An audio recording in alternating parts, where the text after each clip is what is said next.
Uh, yeah. So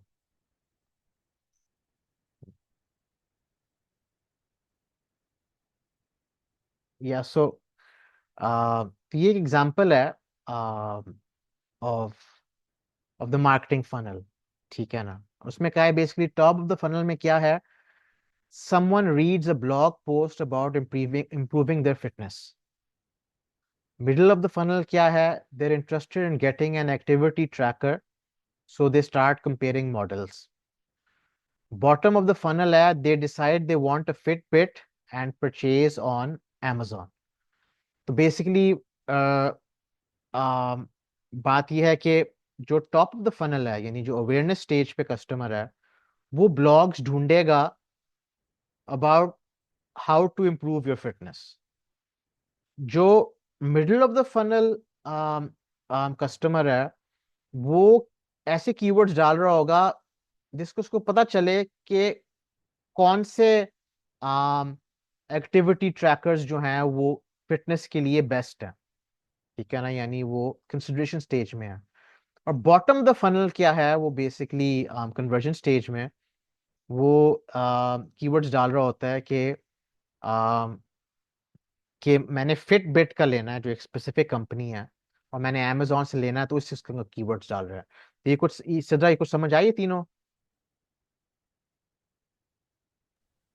जी जी, ये चीजें clear हैं कि नॉलेज के साथ वो कंफाइन करते जाएंगे अपने हाँ, तो बेसिकली, सर्च को। यानी बेसिकली मतलब हम अगर कंटेंट मार्केटिंग कर रहे हैं और हमने ब्लॉग्स लिखने हैं, और फिर हमने थ्रू एसईओ अपने वेबसाइट पे, अपने पेजेस, ब्लॉग्स पे लोगों को लाना है, ट्रैफिक लानी है, तो हम ब्लॉग्स तीनों किस्म के लिखेंगे।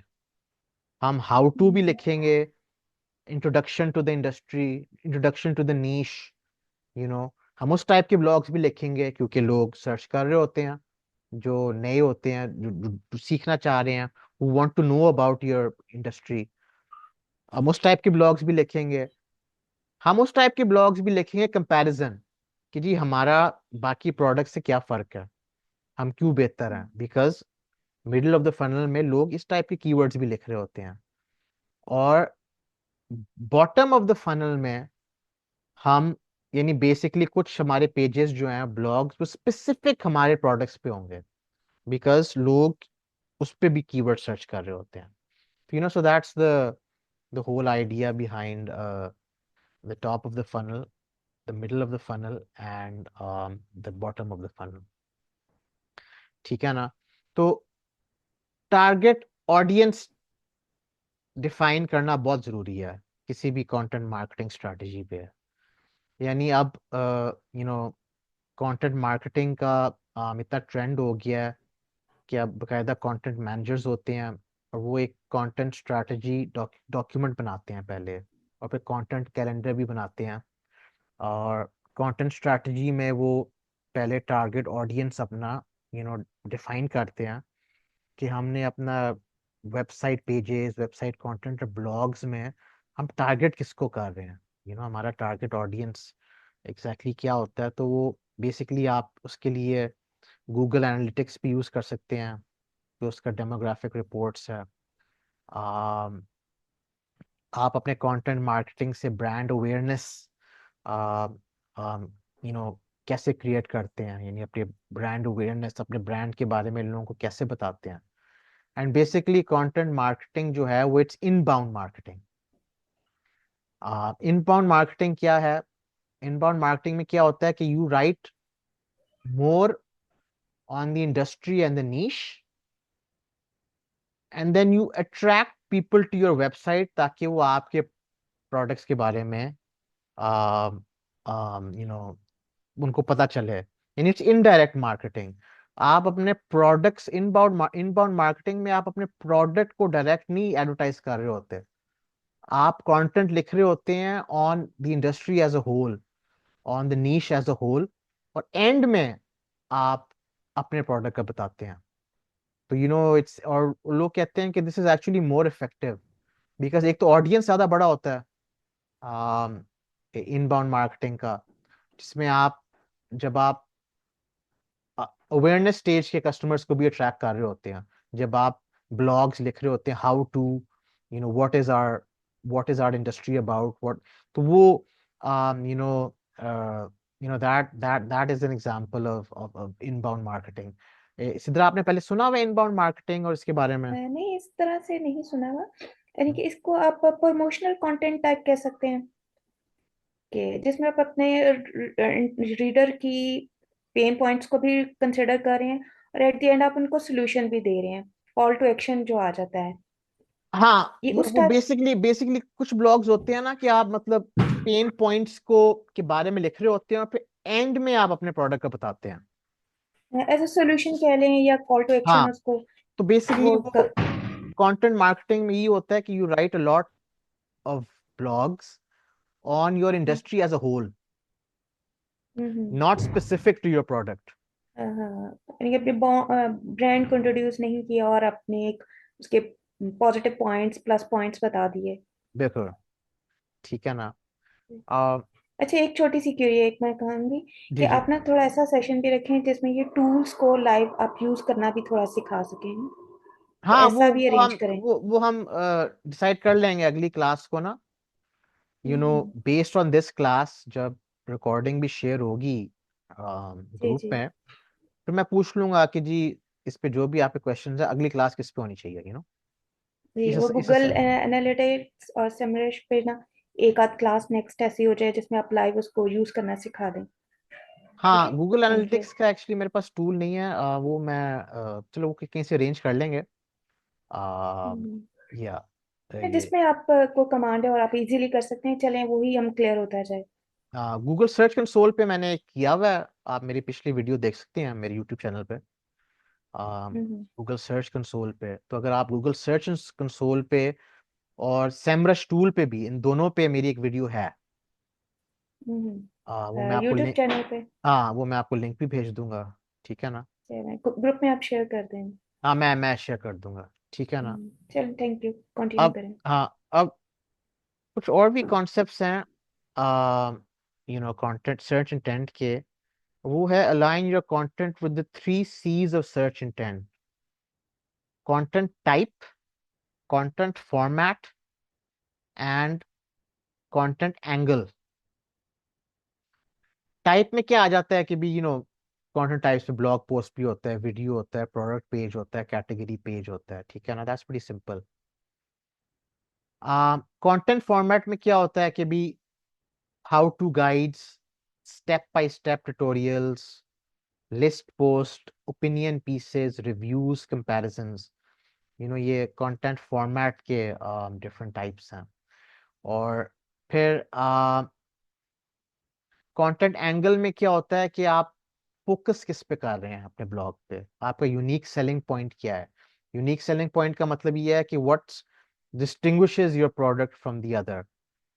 तो um, you know जैसे for example when people search for best air fryer, the term 2023 often appears in the top ranking titles. This indicates that searchers are looking for the most current recommendations. They want information on the best products available this year. तो यानी ये चीजें भी हमें देखनी होती हैं कि भी राइटिंग 2023 आपने देखा होगा, कई ब्लॉग्स में वो डालते हैं बेस्ट एयर फ्रायर 2023 या 2024, बिकॉज बहुत से लोग देख रहे होते हैं कि भी इस साल के लिए हमारे मॉडर्न नीड्स के लिए, लेटेस्ट नीड्स के लिए प्रोडक्ट कौन सा बेस्ट है। तो इसलिए यू शुड हैव ब्लॉग्स जिसमें आप बेस्ट बेस्ट इन 2023 आप लिख रहे हो। तो ये कंटेंट एंगल में ये कुछ समझ आया सिद्रा? कंटेंट टाइप, फॉर्मेट और एंगल। जी जी, बस तो एक वो टर्म्स डिफरेंट दे दी गई हैं, वरना हाँ कॉन्सेप्ट हाँ, आइडिया तो क्या, मेरे हाँ पास। मतलब वो बेसिकली जनरल आइडिया यही है कि भी ब्लॉग पोस्ट होते हैं, product pages, category pages, how to guide, step by step tutorials, different types of content. But important बात यह है कि इन डिफरेंट टाइप्स के लिए आपको पता होना चाहिए कि हमारा ऑडियंस क्या है in different types of of content का, हमारा ऑडियंस क्या है और हमने कौन से कीवर्ड यूज करने हैं, और मार्केटिंग फनल के हिसाब से सर्च इंटेंट के हमने कौन से यूज करने हैं। तो बाकी सब टॉपिक्स जो हमने पहले भी मैंने बात की थी ना, सिद्रा, टॉपिकल अथॉरिटी की, सब टॉपिक्स कवर करना बहुत जरूरी हो गया है। बिकॉज अगर आपका कंपेटिटर ज्यादा सब टॉपिक्स पे ब्लॉग्स लिख रहा है, गूगल उसको टॉपिकल अथॉरिटी समझेगी और उस साइट की डोमेन अथॉरिटी बढ़ जाएगी। तो इसलिए अब बहुत इंपॉर्टेंट हो गया है कि अगर आप कंटेंट लिखते हैं, ब्लॉग्स लिखते हैं, you have to cover all सब टॉपिक्स। जैसे आपने कंस्ट्रक्शन का बताया था कि कि रफली कोई 15-20 सब टॉपिक्स बन जाते हैं। अगर आप उनमें से कुछ मिस कर देते हैं और आपका कंपेरेटर उस पर ब्लॉग्स ले जाता है, तो वो हो सकता है गूगल उसको टॉपिकल अथॉरिटी बना दे और आपको ना बनाए। तो ये समझ आई आपको, सिद्रा? जी जी, क्लियर है। ठीक है ना? थोड़ा सा ऊबर सजेस्ट को ऊबर सजेस्ट को देख लेते हैं। आपने यूज किया हुआ है पहले यूबर सजेस्ट? नहीं, ये मैंने नहीं किया। तो ये बेसिकली फ्री है या आपको पेड है? कंट्री वाइज आप कौन सा टूल यूज करती हैं? मैं ये गूगल एनालिटिक्स और सिमर्श। सेमरश यूज करती हैं। ये ऊबर सजेस्ट रिलेटिवली चीपर, और ये थोड़ा सस्ता है उससे। तो कुछ लोग इस पे, ये नील पटेल का है, वेरी बड़ा मशहूर, उसका एसईओ स्पेशलिस्ट है, उसके यूट्यूब वीडियोस भी बहुत मशहूर हैं, उसके बड़ा सोशल मीडिया पे भी। तो ये आपको कीवर्ड डिफिकल्टी भी बताता है, जिसका 62 है, विच इज हाई। और ये पे जब आप इसको बता देते हैं, वो आपको कीवर्ड आइडियाज भी दे देता है, इस टाइप के सजेशंस, क्वेश्चंस। क्वेश्चंस जो है ना, आपको फ्रीक्वेंटली आस्क क्वेश्चंस में डालने चाहिए, जो ये आते हैं। That's the best strategy content marketing की। और prepositions भी हैं, comparisons भी हैं, जैसे dog food and water ball, dog food and water dispenser, इस टाइप के कीवर्ड्स के भी वॉल्यूम्स हैं। तो ये बड़ा अच्छा। फिर ये कंटेंट आइडियाज में ये आपको ना ये भी बता देता है कि कौन से ब्लॉग्स हाई रैंक कर रहे हैं। ठीक है ना? तो बाकी वो आपने वो वीडियो मैं शेयर कर दूंगा ग्रुप में, गूगल सर्च कंसोल का, और अम, उसका सेमरश का, जो मैंने एक क्लास की थी, तो वो भी आप देख लेना। एंड तो टाइम हो गया है, तो सिद्रा, तो फिर इंशाल्लाह हम डिसाइड कर लेंगे कि नेक्स्ट क्लास किस में होनी है, नेक्स्ट संडे को ही होगा। ठीक है ना? अच्छा, तो मुझे वो डोमेन अथॉरिटी का अगर थोड़ा सा क्लियर करते जाते। हाँ, अगर आप बल्कि मैं मैंने एक न्यू लेट मी वेबसाइट बनाई है। मैंने डोमेन अथॉरिटी पे क्लास भी की हुई है, उसका भी मैं भेज दूंगा। बट अच्छा। मैं वो स्लाइड खोल देता हूँ डोमेन अथॉरिटी वाले का। Let me find it. एक जो क्लास है। असल में मैंने अपनी ना डिजिटल मार्केटिंग के लिए एक वेबसाइट बनाई। मेरा था कि स्टार्ट में वेबसाइट से लूँ, जी जी क्लाइंट्स वगैरह अरेंज होते हैं तो फिर मैं चले उसको कंटिन्यू करती हूँ।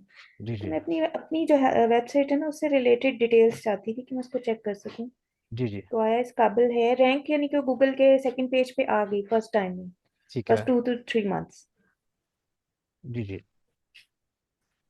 हाँ, तो ठीक है। चलिए, मुझे ये कि आप टूल्स को थोड़ा मुझे यूज करना, मैं बिल्कुल नहीं यूज किए मैंने कभी थोड़ा भी ये सा ये टूल्स। डोमेन अथॉरिटी का, मैं जो स्लाइड्स मैंने बनाए थे ना, एक मैंने क्लास की हुई है। मैं डोमेन अथॉरिटी पे जो मेरी क्लास है उसका भी मैं लिंक ग्रुप में भेज दूंगा। ठीक है? पर थोड़ा सा मैं ये चलिए। आपको बता जी। दूं कि बेसिकली डोमेन अथॉरिटी जो है, वो सबसे पहले मॉज का भी सॉफ्टवेयर होता है, उन्होंने बनाया था। ठीक है? वो हम्म। बेसिकली डोमेन अथॉरिटी आपकी उस वक्त बनती है जब एक तो आपके बैकलिंक्स बहुत ज्यादा हो। ठीक है? हम्म। आपकी टॉपिक अथॉरिटी अच्छी हो, और आप सबसे ज्यादा कीवर्ड्स पे रैंक कर रहे हो। ठीक है ना? बिकॉज कीवर्ड्स, सेकेंडरी कीवर्ड्स सारे। हाँ, और सब टॉपिक्स के, यानी हर सब टॉपिक का बेसिकली हम्म। टॉपिकल अथॉरिटी का जो कॉन्सेप्ट है कि आपने हर सब टॉपिक की कीवर्ड पे रैंक करना है। ठीक है ना? तो तो ये जैसे बल्कि आजकल सिमेंटिक एसईओ भी कहना शुरू किया हुआ है कि आपने ये नजर आ एक रहा है आपको? जी जी देख लूंगी। हाँ हाँ हाँ, सिमेंटिक एसईओ पे भी मेरा 2 क्लासेस हैं। वो भी ऑलमोस्ट इसी टाइप का ही कॉन्सेप्ट है जैसे आप कह रहे हैं, सब ट्रॉपिकल। हाँ, सेमेंटिक्स में वो थोड़ा सा डिफरेंट है। उस वो भी semantics is based on search intent and topical authority. थोड़ा सा डिफरेंट है, हम्म उसका भी मैं आपको लिंक भेज दूंगा। और बल्कि ये जितने भी मैं आपको वीडियोस लिंक शेयर करूंगा ना, उस पे हम्म जैसे आप जैसे नए स्टूडेंट्स हैं, उसके बेस पे मैं एक क्वेश्चन आंसर सेशन वाली क्लास भी रख लूंगा पिछले वीडियोस पे ना। हम्म तो वो भी आप तो वो तो बेसिकली डोमेन अथॉरिटी में बैकलिंक सबसे इंपॉर्टेंट है। ठीक है ना? हम्म। यानी अगर आपके अच्छा, साइट के पास। बैकलिंक जी जी। जर्नल वर्ड्स में अगर मैं पूछूं तो यही है ना कि आप किसी ऑथेंटिक वेबसाइट पे अपना कंटेंट डालो, अपनी वेबसाइट से रिलेटेड, अपनी प्रोडक्ट से नहीं नहीं नहीं नहीं रिलेटेड। नहीं, बैकलिंक ये होता है कि जब कोई और वेबसाइट अपने पेज पे आपका लिंक देती है कि जी इफ यू वांट। ऑटोमेटिकली वो सिलेक्ट करेंगे कि आप उनको पेड भी तो होती है ना कि पेड दोनों आप होता है ना, पैसे दो एक और। एक तो बात यह है कि एक तो अगर आपका नाम बन जाए कि जी आपका कंटेंट सबसे अच्छा है हम्म उस टॉपिक पे, तो लोग आपको रेफर करेंगे ऑटोमेटिकली। बट कुछ लोग खरीदते भी हैं। बट एट टाइम्स क्या होता है कि कुछ लोगों ने बिजनेस क्या बना दिया है कि उन्होंने ऐसे वेबसाइट्स बना दी हैं जिसमें वो लोगों को बैकलिंक्स देते हैं। बट वो ऐसा सच आपके नीश के नहीं होते, वो पे ब्लैक हैट एसईओ हो जाता है। वो पे गूगल हम्म पिनलाइज भी कर देता है।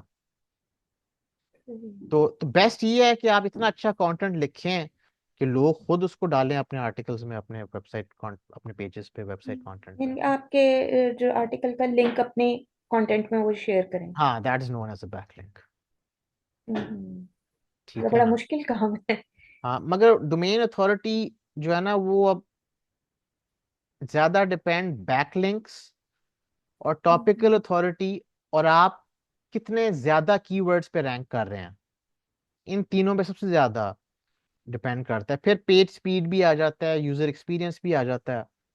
तो बट एक नई वेबसाइट को एक पुराने वेबसाइट को compete करने में बड़ी प्रॉब्लम हो जाती है रैंकिंग में, बिकॉज ऑफ क्योंकि उनकी क्रेडिबिलिटी बनी हुई होती है बैकलिंक्स में और प्रीवियस रैंकिंग से। तो उसका बेस्ट तरीका हम्म, ये है कि आप जल्द से जल्द टॉपिकल अथॉरिटी बने, ज्यादा से ज्यादा सब टॉपिक्स पे कंटेंट लिखें। हम्म, ठीक है ना? फिर हम्म, एक गेस्ट पोस्टिंग का भी होता है ना। गेस्ट पोस्टिंग का भी कॉन्सेप्ट है कि आप you write blogs on other people's website. और उसमें आप एक they give you the option कि आप अपना एक अपने वेबसाइट का एक लिंक भी दे दें अपने आर्टिकल में। तो गेस्ट पोस्टिंग का आपको आइडिया है? अच्छा, मैं ना शुरू से ही गेस्ट पोस्टिंग को, प्रमोशनल कंटेंट को बैकलिंकिंग समझती रही हूँ। मुझे इस चीज नहीं में नहीं नहीं क्लियर नहीं था। अब ये भी तो देखे ना, आपने किसी और की वेबसाइट पे कुछ लिखा, हाँ, ठीक है, लेकिन एक किसी वेबसाइट वाले ने आपके जो कंटेंट है उसको लिंक किया, तो वो दैट बैकलिंक दैट हो गया। हाँ, वो बैकलिंक है, ये गेस्ट पोस्टिंग है, दे डिफरेंट। ये गेस्ट पोस्ट, अच्छा ये भी काफी फ्रूटफुल तो होगी गेस्ट पोस्टिंग भी। हाँ, गेस्ट पोस्टिंग भी इट ऑल्सो हेल्प्स, बट वो भी यही होता है ना कि गेस्ट पोस्टिंग के लिए भी लोग पैसे मांगते हैं। हम्म। तो वो भी एक इश्यू हो अब जाता पेड साइट्स हैं, है। हाँ, आप इतने उनको दें तो वो आपका आर्टिकल पब्लिश करते हैं। बिल्कुल। तो तो बस ठीक है, मैं ये पिछले वीडियो शेयर कर देता हूँ। आप उनको देखें, क्वेश्चंस पूछें, फिर उन क्वेश्चंस के बेस पे फिर एक क्लास रख लेंगे, हाँ? हम्म, सही है। तो इंशाल्लाह फिर अगले हफ्ते होती है मुलाकात है। बहुत शुक्रिया। बहुत शुक्रिया, thank you, Allah Hafiz. Allah Hafiz.